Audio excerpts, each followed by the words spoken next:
ବାଲିଗୁଡ଼ା ନିର୍ବାଚନ ମଣ୍ଡଳୀ ସଂଯୋଜକଙ୍କର ନିର୍ଦ୍ଦେଶ ପ୍ରକାରେ ଆଜି ବାଲିଗୁଡ଼ା ବିଧାନସଭା ମଣ୍ଡଳୀର ତୁମୁଡ଼ିବନ୍ଧ ଓ କୋଟଗଡ଼ ବ୍ଲକରେ ଆଜି ବିଜେଡି ସାଂସଦ ପ୍ରାର୍ଥୀ ଡକ୍ଟର ଅଚ୍ୟୁତ ସାମନ୍ତ ଓ ବିଧାୟକ ପ୍ରାର୍ଥୀ ଚକ୍ରମଣି କନ୍ନରଙ୍କୁ ନେଇ ପ୍ରଥମେ ତୁମୁଡ଼ିବନ୍ଧଠାରେ ସହରର ରୋଡ୍ ଶୋ କରିବା ସହିତ କର୍ମୀ ସମ୍ମିଳନୀ ଓ ମିଶ୍ରଣ ପର୍ବ ଅନୁଷ୍ଠିତ ହୋଇଛି। ପ୍ରଥମେ ତୁମୁଡ଼ିବନ୍ଧ ବ୍ଲକର ସଭାପତି ପ୍ରମୋଦ ସାହୁ ନେତୃତ୍ୱରେ ପ୍ରାର୍ଥୀ ଓ ବରିଷ୍ଠ ନେତାଙ୍କୁ ସ୍ୱାଗତ ସମ୍ବର୍ଦ୍ଧନା ଜଣାଇ ରାଲି ରୋଡ୍ ଶୋ କରିବା ପରେ ତୁମୁଡ଼ିବନ୍ଧରେ ସାଧାରଣ ସଭା ଓ ମିଶ୍ରଣ ପର୍ବ ଅନୁଷ୍ଠିତ ହେଉଛି।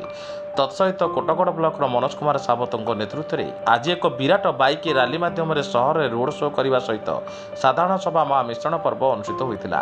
କୋଟଗଡ଼ ବ୍ଲକର ହଜାର ହଜାର ବିଜେଡି ସମର୍ଥକ ନେଇ ଏହି କାର୍ଯ୍ୟକ୍ରମ ଆୟୋଜନ ହୋଇଥିବା ବେଳେ ବାଲିଗୁଡ଼ା ନିର୍ବାଚନ ମଣ୍ଡଳୀର ସଂଯୋଜକ ରାଜ୍ୟ ସରକାରଙ୍କର ସମସ୍ତ ଯୋଜନା ସମ୍ପର୍କରେ ଜନସାଧାରଣଙ୍କୁ ଅବଗତ କରାଇବା ସହିତ ଆଗାମୀ ନିର୍ବାଚନରେ 2 ଜଣ ପ୍ରାର୍ଥୀଙ୍କ ପାଇଁ ପ୍ରଚାର କରିବା ପରେ ବିଧାୟକ ପ୍ରାର୍ଥୀ ଚକ୍ରମଣି କନ୍ନର ଓ ସାଂସଦ ପ୍ରାର୍ଥୀ ଡକ୍ଟର ଅଚ୍ୟୁତ ସାମନ୍ତଙ୍କ ପାଇଁ ଭୋଟ ନିବେଦନ କରିଥିଲେ।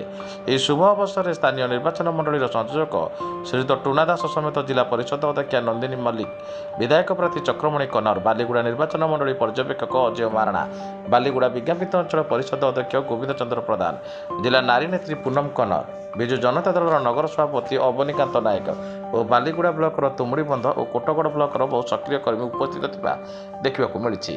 ଉପସ୍ଥିତ ବିଜେଡି ଦଳୀୟ ପ୍ରାର୍ଥୀ ଓ ବରିଷ୍ଠ ନେତାମାନେ ନିର୍ବାଚନ ପ୍ରାର୍ଥୀଙ୍କ ପାଇଁ ପ୍ରଚାର କରିବା ସହିତ ଭୋଟ ଭିକ୍ଷା କରିଥିଲେ। କୋଟଗଡ଼ରୁ ପିଙ୍କୁ ନାୟକଙ୍କ ରିପୋର୍ଟ, ସାଇ ସତ୍ୟ ନ୍ୟୁଜ୍।